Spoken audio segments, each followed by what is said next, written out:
گناہوں پہ ہوں شرمندہ، الہی درگزر کر دے۔ بسم اللہ الرحمن الرحیم، نحمدہ ونصلی ونسلم علی رسولہ الکریم وعلی آلہ واصحابہ اجمعین، اما بعد۔ اصولی بات یہ ہے کہ روشنی اسی سے پھیلتی ہے جس کے خود کی ذات میں روشنی ہو۔ جو خود روشن نہ ہو لامحالہ اس سے روشنی نہیں پھیلتی۔ بلب روشنی دیتا ہے کہ اس کی ذات میں روشنی ہے، سورج روشنی دیتا ہے کہ اس کی ذات میں روشنی ہے، شمع چراغ جو روشنی دیتے ہیں ان کی ذات میں روشنی ہے، اس لیے ان سے روشنی پھیلتی ہے۔ ہمارے بزرگ تھے حضرت مولانا محمد یوسف صاحب رحمۃ اللہ علیہ، وہ فرمایا کرتے تھے کہ سورج بھی گشت کرتا ہے، تم بھی گشت کرتے ہو۔ سورج کے گشت سے روشنی پھیلتی ہے۔ اگر سورج کے اندر اندھیرا ہوتا تو اندھیرا پھیلتا۔ تمہارے اندر اگر روشنی ہوگی تو تمہاری گشتوں سے روشنی پھیلے گی، تمہارے اندر اندھیرا ہوگا تو ظلمت پھیلے گی۔ تو ویسے تو ہر مسلمان کو اپنی ذات پہ توجہ دینی چاہیے، کیونکہ پوچھ گچھ جو ہوگی اور حساب جو دینا پڑے گا وہ اپنی ذات کا، انسانیت کا جو حساب دینا ہے اس امت کو وہ اجتماعی حساب ہے، اور مگر یہ جو اپنی ذات کا حساب ہے وہ تو انفرادی طور پر دیا جائے گا۔ تو اپنی ذات پہ توجہ دینا بہت ضروری ہوتا ہے، خاص طور پہ جو حضرات معاشرے کی اصلاح کے لیے یعنی کوشاں ہوتے ہیں، محنت کر رہے ہوتے ہیں، تو یہ محنت کرتے کرتے عام طور سے اپنی ذات سے آدمی غافل ہو جاتا ہے، اور اپنی ذات سے جب غافل ہو جاتا ہے تو اس کی محنت بے اثر، بے برکت اور بے ثبات ہو جاتی ہے۔ اس کی محنت کا اثر پھر وقتی ہوتا ہے۔ ہمارے اکابر کی محنتوں کے ثمرات صدیوں بعد بھی جو زندہ ہیں، یہ ان کی صلاحیتوں کا نتیجہ نہیں ہے، یہ ان کے اندر جو صفات تھیں، جو کمالات تھے، جو خلوص تھا، للہیت اور فنائیت تھی، یہ اس کا نتیجہ ہے۔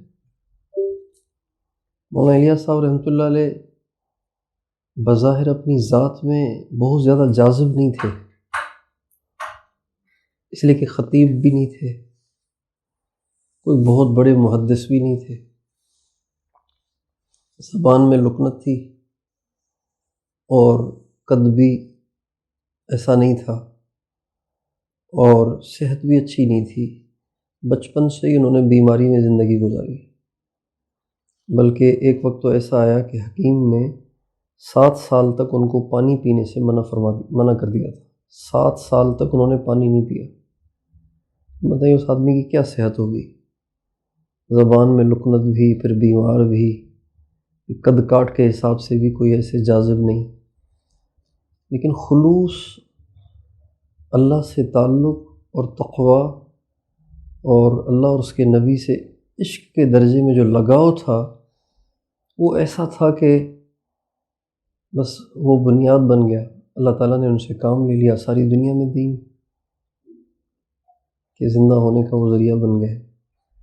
ہمارے حضرت مولانا محمد قاسم صاحب، جن کے ہم سارے کے سارے خوشہ چین ہیں، ان کے ہم لگائے ہوئے باغ کا ایک ادنا سا ہم بھی پودا ہیں، تو وہ بھی ایسے ہی تھے، قد بھی معمولی سا اور سیدھے سادے، اور 48 سال کی عمر میں ان کا انتقال ہوا، 49 سال کی عمر میں ان کا انتقال ہوا۔ 49 سال بڑی عمر نہیں ہے، لیکن وہ ایک ایسی روشنی چھوڑ گئے کہ ماشاءاللہ ابھی تک۔ تو آپ حضرات سے اللہ اپنے نبی کی تعارف کا کام لے رہے ہیں، یہ کتنی بڑی بات ہے۔ کوئی کپڑے کا تعارف کراتا ہے، کوئی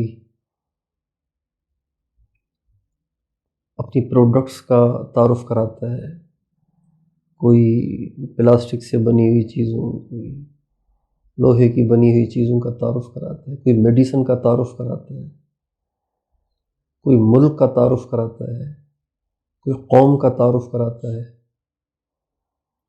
اللہ تعالیٰ نے آپ حضرات کو اپنے نبی کے تعارف کے لیے قبول کیا ہے، اور یہ کام وہ ہے کہ جو خود اللہ نے بھی کیا ہے، یہ کام خود اللہ نے بھی کیا ہے۔ اللہ نے بھی اپنے نبی کا تعارف کرایا ہے۔ وما صاحبکم بمجنون، یہ تعارف ہے۔ انک لعلی خلق عظیم، یہ تعارف ہے۔ اور انک لمن المرسلین، یہ تعارف ہے۔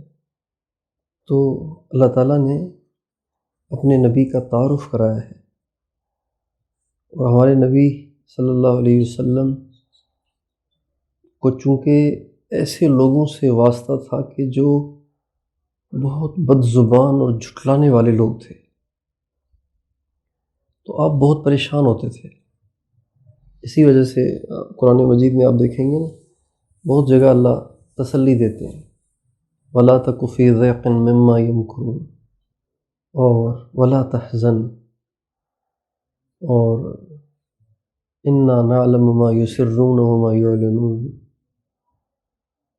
اور مختلف تعبیرات سے اللہ تعالیٰ نے اپنے نبی کو تسلی دی ہے۔ سیرت میں ایک واقعہ لکھا ہے کہ آپ ایک دن بہت پریشان بیٹھے تھے، تو جبریل علیہ السلام آئے، یا رسول اللہ آپ کیوں پریشان ہیں؟ اور میں سارے مجھے جھٹلاتے ہیں، حالانکہ ان کے سامنے میری ساری زندگی ہے، پھر بھی مجھے کہتے ہیں تم جھوٹ رہے ہو۔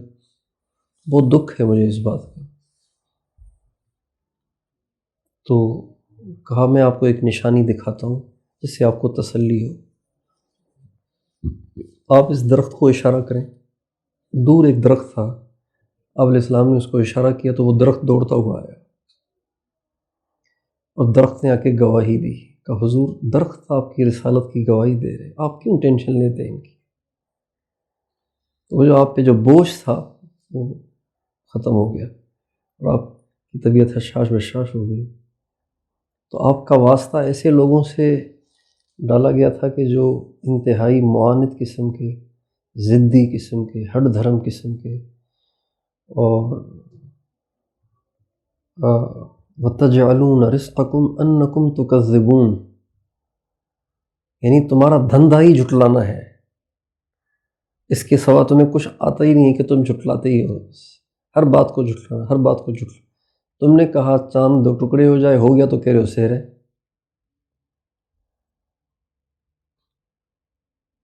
تو ایسے لوگوں سے آپ کا واسطہ تھا،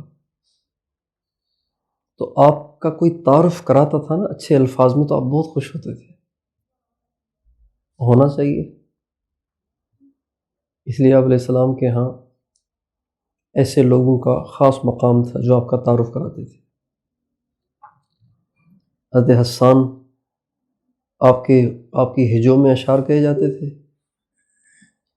حضرت حسان نے آپ کی شان میں اشعار کہے، تو آپ علیہ السلام کی عادت شریفہ تھی کہ آپ ان کے لیے اپنے پاس ممبر رکھواتے تھے، خود ممبر پہ نہیں بیٹھتے تھے، ان کو ممبر پہ بٹھاتے تھے، وہ ممبر پہ کھڑے ہو کے آقا علیہ السلام کے سامنے آپ علیہ السلام کی شان بیان کیا کرتے تھے،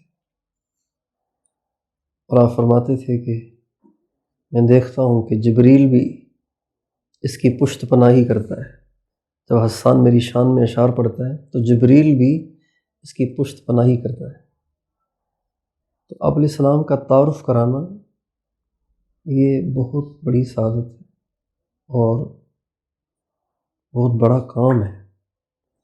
آپ علیہ السلام کا تعارف خود اللہ کا تعارف ہے۔ جس نے حضور کو پہچانا وہ اللہ کو پہچانے گا، جس نے حضور کو نہیں پہچانا وہ اللہ کو نہیں پہچانے گا۔ یہودیوں نے حضور کو نہیں پہچانا تو اللہ کو بھی نہیں پہچانا، کہنے لگے عزیر ابن اللہ۔ عیسائیوں نے حضور کو نہیں پہچانا تو اللہ کو بھی نہیں پہچانا، کہنے لگے المسیح ابن اللہ۔ اس لیے حضور کے پہچاننے پر موقوف ہے اللہ کا پہچاننا، معرفت محمدیہ صلی اللہ علیہ وسلم پر موقوف ہے معرفت خداوندی۔ تو اللہ تعالیٰ نے آپ حضرات کو اتنے عظیم الشان کام کے لیے قبول کیا ہے، اور بہت سے ہمارے علماء علوم عالیہ بھی پڑھاتے ہیں، تو یہ دین کا کام ہے، اس کا تعلق براہ راست قرآن اور حدیث کے اس کا تعلق بھی قرآن کے ساتھ ہے، کتاب کے ساتھ ہے، سنت کے ساتھ ہے، ابل اسلام کے ساتھ ہے۔ لیکن چونکہ یہ اعلیٰ ہیں، صرف اور نحو علوم عالیہ ہیں، براہ راست ان کا حضور سے تعلق نہیں ہے، ان کا تعلق ہے عربی کے ساتھ، عربی کا تعلق ہے حضور کے ساتھ، لیکن سیرت کا تعلق تو براہ راست بلا کسی واسطے کے سیدھا حضور کے ساتھ ہے۔ یعنی آپ گویا براہ راست مدینے کے داعی ہے، تو یہ بہت بڑی سعادت ہے۔ لیکن قبول تب ہوگا جب اس میں صفات ہو، اس لیے کہ اللہ تعالیٰ صفات کے بغیر قبول نہیں کرتے۔ دو چیزیں بنیادی ہیں، ایک ہے تقوی اور دوسری ہے اخلاص۔ انما یتقبل اللہ من المتقین، اللہ تعالیٰ صرف اور صرف متقیوں کی محنت قبول کرتے ہیں، غیر متقی کی قبول نہیں ہوتی۔ شان نزول تو اس کا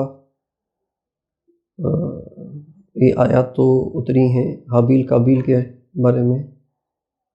حابیل نے کہا تھا قابیل سے کہ تیری قربانی جو قبول نہیں ہوئی وہ اس لیے کہ اللہ قبول کرتا ہے صرف متقیوں کی، لیکن یہ ہم سب کے لیے ہے۔ انما یہ حرف حصر ہے، اور اس کا جو حصر جو پڑتا ہے وہ پڑتا ہے کلام کے آخری جز پہ، یعنی اللہ تعالیٰ صرف اور صرف متقیوں کی محنت قبول کرتا ہے، غیر متقی کی اللہ قبول نہیں کرتا۔ یہ ایک اصولی بات ہے۔ تو ہمیں تقوی پرہیزگاری کا تو التزام کرنا چاہیے۔ جب ہم حضور کے تعارف کرانے والے ہیں تو ہمارا عمل بھی حضور کے موافق ہو تو یہ تعارف کامل ہوگا۔ دائی کی دو قسمیں ہیں نا، ایک دائی ہے قول سے، ایک دائی ہے قول اور حال سے۔ تو کامل دائی وہ ہے جو قول اور حال دونوں سے دعوت دیتا ہے۔ انبیاء کی دعوت اس لیے اللہ کے ہاں زیادہ مقبول ہوتی ہے اور پرتاثیر ہوتی ہے کہ وہ قول سے بھی دیتے ہیں، حال سے بھی دیتے ہیں۔ ہماری دعوت جو بے جان ہے وہ اس لیے کہ ہم قول سے دیتے ہیں، حال ہمارا اس کے بالکل برعکس ہوتا ہے۔ تو زندگی میں تقوی ہونا ضروری ہے، یعنی گناہوں سے بچنا، کبائر سے بھی صغائر سے بھی۔ سوشل میڈیا کا زمانہ ہے، موبائل ایسی زندگی کی لازمی چیز اور ایسا جزو لازم بن گیا ہے کہ اس کو چھوڑا بھی نہیں جاتا، اور اس کا صحیح استعمال ہمیں آتا نہیں، اس لیے پھر نظر بھی خراب ہوتی ہے، کان بھی خراب ہوتے ہیں، دل بھی خراب ہوتا ہے، اور جس کی نظر، کان اور دل خراب ہوگا اس کی شرمگاہ بھی خراب ہوتی ہے۔ تقوی بہت ضروری ہے، اس کی ہمیں بہت فکر ہونی چاہیے کہ یا اللہ مجھ میں تقوی کیسے پیدا ہو۔ آپ علیہ الصلوۃ والسلام نے بہت دعائیں مانگی ہیں اللہ سے، لیکن ایک دعا ایسی ہے کہ جس کو آپ علیہ السلام، جس کی اہمیت کا اندازہ اس سے ہوتا ہے کہ آپ علیہ السلام نے اس دعا کو مانگنے کے لیے جس وقت کا انتخاب کیا اور جس ہیئت کا انتخاب کیا وہ عجیب ہے۔ یعنی پہلی نظر پہ ہم یہ تو دعا نہیں کرتے نا، جب بیت اللہ شریف جاتے ہیں پہلی نظر پہ ہمارے یہاں معروف ہے کہ پہلی نظر کی دعا سب سے زیادہ طاقتور ہے، تو پہلی نظر پہ کوئی یہ دعا تو نہیں کرتا نا کہ بہت تھکا ہوں، تھکن اتر جائے اور کوئی دودھ پتی کی چائے مل جائے، سر میں درد ہو رہا ہے، یہ تو کوئی بھی دعا نہیں مانگے گا۔ سب سے زیادہ جو اہم دعا ہوتی ہے وہ مانگی جاتی ہے۔ تو ہمارے نبی نے سب سے زیادہ جن اوقات میں دعا کی قبولیت بتائی ہے ان میں سے ایک وقت ہے تہجد کا۔ ترمذی شریف کی حدیث ہے، آپ سے پوچھا گیا ای الدعاء اسمع، سب سے زیادہ کون سی دعا قبول ہے؟ فرمایا کہ سب سے زیادہ فرضوں کے بعد اور تہجد کے وقت میں، آخری پہر میں۔ اور تو آپ نے انتخاب کیا تہجد کے وقت کا، پھر دعاؤں میں ہیئتوں میں سب سے زیادہ جو ہیئت اللہ کو پسند ہے، جس میں دعا کو غنیمت جاننے کا حکم ہے، وہ ہے سجدے کی ہیئت۔ ہمارے نبی نے تہجد کے وقت میں سجدے کی حالت میں ایک دعا مانگی ہے، تو اس دعا کی اہمیت تو اسی سے واضح ہو گئی۔ آپ علیہ السلام کی وہ دعا ہے، اللہم اعط نفسی تقواہا وزکھا انت خیر من زکاہا انت ولیہا ومولاہا۔ تو کتنا اہم ہے تقویٰ کو مانگنا، اس کی ہمیں بہت کوشش کرنی چاہیے کہ ہم سے کوئی گناہ نہ ہو، ورنہ ہماری محنت بے اثر ہو جائے گی، اور جب محنت بے اثر ہوگی تو پھر نبی کریم صلی اللہ علیہ وسلم کے تعارف کی جو ذمہ داری آپ حضرات پہ تکوینی طور پہ ڈالی گئی ہے، تو اس میں ظاہری بات ہے کمی آ جائے گی، اس میں نقص واقع ہو جائے گا، اور پھر اس کی وجہ سے حضور کے سامنے شرمندگی ہوگی قیامت کے دن، کیونکہ حضور کے کام میں کمی ہوئی نا تو شرمندگی ہوگی آپ علیہ السلام کے سامنے۔ تو آپ علیہ السلام کے سامنے ہمیں شرمندگی نہ ہو، ایسے کمال کے ساتھ اللہ ہم سے کام کروا دے کہ آپ کے سامنے شرمندگی نہ ہو، اور یہ تبھی ہوگا جب تقویٰ ہوگا، تقویٰ کے بغیر نہیں ہوگا۔ تقویٰ کے اگر درجات مقرر کیے جائیں اجمالی، تفصیلی تو بہت بن جائیں گے، اجمالی اگر مقرر کیے جائیں تو یہ بنیں گے۔ بنیادی درجہ تو یہ ہے کہ گناہوں سے انسان چھٹکارا پا لے، اور اس سے اگلا درجہ یہ ہے کہ پھر اپنی زندگی کو اپنی مرضی سے گزارنے کی بجائے سنت کے مطابق ڈھال لے۔ یعنی ایک تو ہے احکام و نواہی میں اطاعت، یہ اطاعت ہے اور یہ بنیادی اطاعت ہے، یہ تو ضروری ہے۔ ایک ہے اداؤں میں اطاعت، یہ عشق سے ہی ہوتا ہے، اداؤں میں بھی اطاعت، اداؤں میں بھی اتباع، جو کہا وہ تو مان رہا ہے، جسے روکا اس سے بچ رہا ہے، لیکن کرتا بھی وہی ہے جو کرتے دیکھا ہے، یہ انتہا ہے۔ تو یہ تقویٰ ہے، تقویٰ کا سب سے اونچا درجہ ہے۔ تو یہ تقویٰ کے دونوں درجات سیرت پڑھانے والوں میں ہوں گے تو لا محالہ پھر ان کی سیرت پڑھانے کا انداز بھی ویسا ہوگا اور اس کا اثر بھی ایسا ہی ہوگا۔ اور دوسری چیز جو قبولیت کے لیے ضروری ہے وہ ہے خلوص، صرف اللہ اور کچھ نہیں، شہرت نہیں، واہ واہ نہیں، بلے بلے نہیں، صرف اللہ۔ من کان یرید الحیات الدنیا وزینتہا، جس کو یہاں بلے بلے چاہیے اور یہاں پروٹوکول چاہیے اور عزت چاہیے، نوفی الیہم اعمالہم فیہا، نوفی کی جگہ نوف بھی کہا جا سکتا تھا، لیکن اس میں وہ مبالغہ نہیں ہے۔ نوف یعنی یوں ہے کہ جیسے کسی کو دودھ دے دیا اور پھر اس میں جو دودھ کا اثر ہے اس کو بھی تھوڑا سا پانی ڈال کے گھول کے نکال کے دے دیا، اب گلاس بالکل صاف ہو گیا، اس کو کہیں گے نوفی۔ اگر صرف دودھ دے دیا، ابھی 2-3 قطرے گلاس کے کناروں پہ لگے ہوئے ہیں، تو یہ ایفا ہے، یہ توفیہ نہیں ہے۔